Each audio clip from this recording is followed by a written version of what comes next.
Hey, it's Mr. Peace. Just got done sharing my heart for a first time here at Patera Elementary School, home of the Tigers in Goleta, California. And it was a beautiful day. I got to speak to TK all the way through 6th grade and stay for the lunches too. And it was just awesome because they really embraced the message from the youngest person there to the oldest, and so many of them came up to me and told me how much of an impact this had on their hearts, right? And so the main focus for today, like it says on the screen back here, was on bullying, but that we more importantly look at someone's heart first and foremost, that our heart is big as our fist. If we're able to let love fully enter our heart, respect, kindness, compassion, empathy, that we can turn this into this.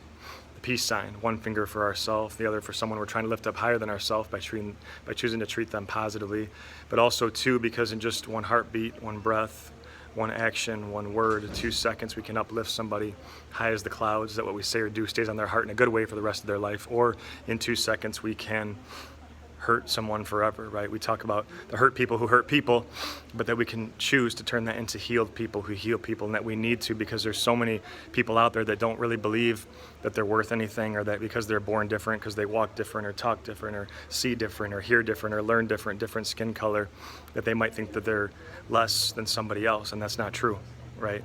There's a lot of opinions out there, but not every opinion matters. What matters is what we believe and what our true friends believe. And hopefully it's this.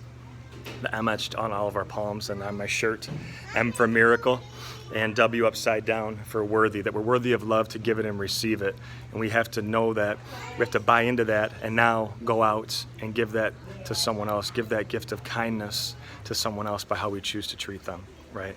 So just another beautiful example of peace at work in this school that wants to embrace a culture of kindness and wants to really strive to show that kindness, to put kindness first as they keep preaching here, and to choose kindness first, that all of us can do this, hey. And I hope that we all continue to do that. So thank you again for touching my heart. You guys are beautiful. Hope to see you again one day. Until then, make sure to hit the notification bell to get updates on future videos like this one. Hit the subscribe button too that you'll see pop up on the screen right here. Check out the other amazing clips in the playlist above, and check out my website too to learn more about my journey across this country as I continue to heal America's heart one school at a time. Much love. Peace.